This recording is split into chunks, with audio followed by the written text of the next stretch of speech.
کہ اسلام کی طرف اس کا جھکاؤ باقی نہ رہ جاتا۔ اسی طرح ارشاد الہی ہے وَمِنَ النَّاسِ مَن يَشْتَرِي لَهْوَ الْحَدِيثِ لِيُضِلَّ عَن سَبِيلِ اللَّهِ۔ کچھ لوگ ایسے ہیں کہ جو کھیل کی بات خریدتے ہیں تاکہ اللہ کی راہ سے بھٹکا دے۔ استغفر اللہ۔ اچھا، یعنی کہ کوئی بھی اگر اٹریکٹ ہو رہا ہوتا، یعنی کہ سن رہا ہوتا اور سے ان کی بات سمجھنے کی کوشش کر رہا ہوتا، تو وہ کیا کرتا کہ ایک لونڈی یعنی کہ ان کے ساتھ وہ کرا دیتا تاکہ جو اسے کھلاتی پلاتی اور گانے سناتی تاکہ وہ دھیان بٹے اور بس وہ ان کی دعوت قبول نہ کرے کسی طرح وہ شخص کتنی گھٹیا حرکت کرتا تھا۔ اچھا اب وہ جی جزاک اللہ ذلہما۔ صوفیہ آپ پڑھنا چاہ رہی تھی آگے؟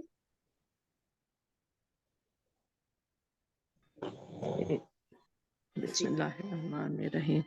محاذ آرائی کی چوتھی صورت، سودے بازیاں جن کے ذریعے مشرکین کی یہ کوشش تھی کہ اسلام اور جاہلیت دونوں بیچ راستے میں ایک دوسرے سے جا ملیں، یعنی کچھ لو اور کچھ دو کے اصول پہ اپنی بعض باتیں مشرکین چھوڑ دیں اور بعض باتیں نبی اکرم صلی اللہ علیہ وآلہ وسلم چھوڑ دیں۔ قرآن پاک میں اسی کے متعلق ارشاد ہے وہ چاہتے کہ آپ ڈھیلے پڑ جائیں تو وہ بھی ڈھیلے پڑ جاتے۔ چنانچہ ابن جریر اور طبرانی کی ایک روایت ہے کہ مشرکین نے رسول اکرم صلی اللہ علیہ وآلہ وسلم کو یہ تجویز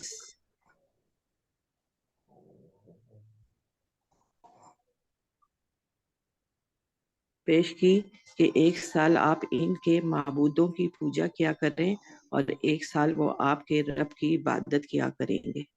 یعنی انہوں نے یہ سوچا کہ اس طرح کر لیتے ہیں کہ ایک سال آپ ہماری کی پوجا کریں یعنی کہ عبادت کریں اور ایک سال ہم لوگ آپ کی عبادت کریں۔ عبد بن حمید کی ایک روایت ہے کہ اس طرح ہے کہ مشرکین نے کہا اگر آپ صلی اللہ علیہ وآلہ وسلم ہمارے معبودوں کو قبول کر لیں تو ہم بھی آپ کے خدا کی عبادت کریں گے۔ یعنی جو کافر تھے مشرکین نے کہا کہ اگر ہمارے معبودوں کو آپ پوجا کریں اس کی عبادت کریں تو پھر ہم بھی آپ کے خدا کی عبادت کرنے لگ جائیں گے، یعنی ہم دونوں ایک دوسرے سے اس طرح کا معاہدہ کر لیں۔ ابن اسحاق کا بیان ہے کہ رسول اکرم صلی اللہ علیہ وآلہ وسلم خانہ کعبہ کا طواف کر رہے تھے کہ اسود بن مطلب بن اسد بن عزا، ولید بن مغیرہ، امیہ بن خلف اور عاص بن وائل سہمی آپ صلی اللہ علیہ وسلم کے سامنے آئے۔ یہ سب اپنی قوم کے بڑے تھے، یعنی جب حضور کریم صلی اللہ علیہ وسلم خانہ کعبہ کا یعنی طواف کر رہے تھے تو یہ سارے جتنے بھی بڑے لوگ تھے ان کے کفار کے اپوزٹ سائڈ کے، تو وہ سارے ان کے پاس آئے اور انہوں نے کہا یہ اپنے قوم کے بولے کہ اے محمد آؤ تم جسے پوچھتے ہو اس سے ہم بھی پوجے، یعنی کہا کہ جسے یعنی جس کی تم عبادت کرتے ہو ہم بھی اس کی عبادت کریں اور ہم جسے پوچھتے ہیں اس سے تم بھی پوجو، اس طرح ہم اور تم اس کام میں مشترک ہو جائیں گے، یعنی کہ ایک جیسے ہو جائیں گے اس کام میں۔ میرے خیال سے یہ اسی کو فوکس کرا رہے ہوں گے نا، کیونکہ خانہ کعبہ کا طواف کر رہے تھے تو حضور پاک صلی اللہ علیہ وسلم اللہ تعالیٰ کی عبادت کر رہے تھے، لیکن اسی کے اندر بت رکھے ہوئے تھے نا، تو شاید اسی بدھی کو وہ رکھے کہتے تھے کہ کہ تم بھی آؤ، کہ ہم یعنی کہ ہم بھی دونوں ایک دوسرے کا کام کرتے ہیں، یعنی ہم تمہاری بتوں کی تم ہمارے بتوں کی پوجا کرو، ہم ہمارے خدا کی عبادت کرتے، یعنی صحیح۔ تو ہم پوچھتے ہیں اور ہم جسے پوچھتے ہیں اسے تم پوچھو۔ اس طرح اب اگر تمہارا معبود ہمارے معبود سے بہتر ہے تو ہم اس سے اپنا حصہ حاصل کر چکے ہوں گے، اور اگر ہمارا معبود تمہارے معبود سے بہتر ہے تو تم اس سے اپنا حصہ حاصل کر چکے ہوگے۔ اس پہ اللہ تعالیٰ نے پوری سورت قل یا ایھا الکافرون نازل فرمائی، جس میں اعلان کیا گیا کہ جس سے تم لوگ پوچھتے ہو اس سے میں نہیں پوچھ سکتا، اور اس فیصلہ کن جواب کے ذریعے ان کی مضحکہ خیز گفت و شنید کی جڑ کاٹ دی گئی۔ روایتوں میں اختلاف غالباً اس لیے ہے کہ اس سودے بازی کی کوشش بار بار کی گئی، یعنی کہ اللہ تعالیٰ نے اس پہ قل یا ایھا الکافرون جو پہلی صورت ہے وہ نازل کی چاروں کل میں سے جو ہے، جس پہ اعلان کیا گیا تم یعنی کہ جو کہا کہ جس کی تم یعنی تم بتوں کی عبادت کرتے ہو میں نہیں کر سکتا، اور جو وہ اللہ کی عبادت نہیں کر سکتے۔ فیصلہ کن جواب یعنی گفت و شنید یعنی بات چیت کی جو کہی تھی اسے سرے سے ختم کر دیا گیا۔ اس لیے روایتوں اچھا میں اختلاف ہے کہ اس سودے بازی کی کوشش بار بار کی گئی، یعنی روایتوں میں اختلاف ہے، ایک بات پہ وہ جمع میں نہیں ہے کہ اس کی بار بار کوشش کی گئی۔ ظلم و جور اچھا، اس میں پھر میں اس نب طرح سے ایک چیز اور میرے ذہن میں آ رہی ہے کہ جب اب ہم لوگ جیسے جیسے سیرت پڑھ رہے ہیں، جیسے میں تو فرسٹ ٹائم پڑھ رہی ہوں، تو جیسے جیسے بتا رہے ہیں نا آیات سورہ نازل ہو رہی ہیں، تو اب ان سوروں کا جیسے کانٹیکس نظر آ رہا ہے نا کہ اچھا یہ واقعہ ہوا تھا تب یہ سورہ نازل ہوئی تھی، تو جب ہم پڑھ ہوں گے اب یہ سورہ، تو کیسے وہ چیزیں ریفلیکٹ ہو رہی ہوں گی نا، تو اور زیادہ وہ مطلب ایک ہوتا ہے نا پڑھنے میں مزہ آ رہا ہوگا اور سمجھ میں آ رہا تجسس ہوگا ہوتا کہ ہے، اچھا ہاں جی تجسس کا لگا ہوتا ہے، ہاں، ورنہ ظلم و پہلے تو بالکل تجسس۔ پتہ ہی نہیں تھا نا کہ کب نازل ہوئی تھی، کیا ہوا تھا، اس کے بیک گراؤنڈ کیا تھا، تو اب وہ ساری جی چیزیں ذہن میں آ رہی ہوں گی، تو کتنا سیرہ پڑھنے سے ماشاء اللہ جی سے چیزوں سے ریلیٹ۔ جی جی، آپ کچھ کہہ رہی ہیں؟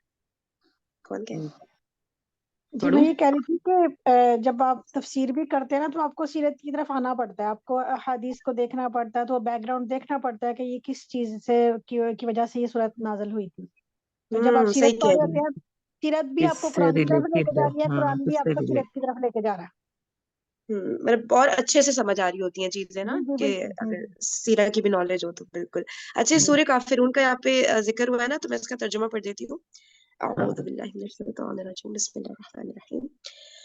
تم کہہ دو کہ اے حق کا انکار کرنے والوں، میں ان چیزوں کی عبادت نہیں کرتا جن کی تم عبادت کرتے ہو، اور تم اس کی عبادت نہیں کرتے جس کی میں عبادت کرتا ہوں، اور نہ میں آئندہ اس کی عبادت کرنے والا ہوں جس کی عبادت تم کرتے ہو، اور نہ تم اس کی عبادت کرنے والے ہو جس کی میں عبادت کرتا ہوں، تمہارے لیے تمہارا دین ہے اور میرے لیے میرا دین۔ صحیح جی، آگے پڑھیے گا۔ جی پڑھوں؟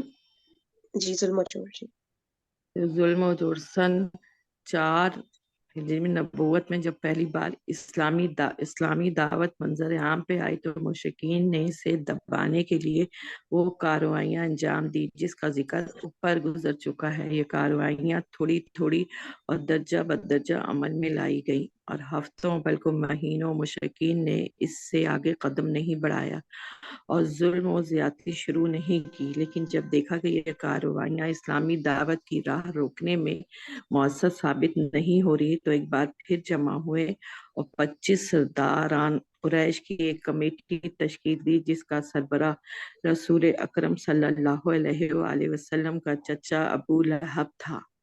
یعنی اس کو انہوں نے منظر پہ آئے تو اسے روکنے کے لیے انہوں نے بہت کوشش کی اور کارروائیاں بنائی اور درجہ بدرجہ یعنی کہ عمل میں لانے لگے باری باری، اور ہفتوں مہینوں سے آگے قدم نہیں بڑھایا، ظلم و زیادتی شروع نہیں کی۔ جب دیکھا ہے کارروائیاں اسلام کو روکنے میں وہ کامیاب نہیں ہوئے، وہ زیادہ اچھا ثابت نہیں ہوا، تو پھر وہ لوگ دوبارہ جمع ہوئے اور 25 قریش کے سرداروں کی ایک کمیٹی بنائی گئی جس کا سربراہ جو تھا ابو لہب تھا، جو حضور کریم صلی اللہ علیہ وسلم کا چچا تھا۔ اس کمیٹی نے باہمی مشورے اور غور و غوص کے بعد رسول اکرم صلی اللہ علیہ وسلم اور صحابہ کرام کے خلاف ایک فیصلہ کن قرارداد منظور کی، یعنی یہ طے کیا کہ اسلام کی مخالفت، پیغمبر اسلام کی ایذا رسانی اور اسلام لانے والوں کو طرح طرح کے جو جور و ستم اور ظلم و تشدد کا نشانہ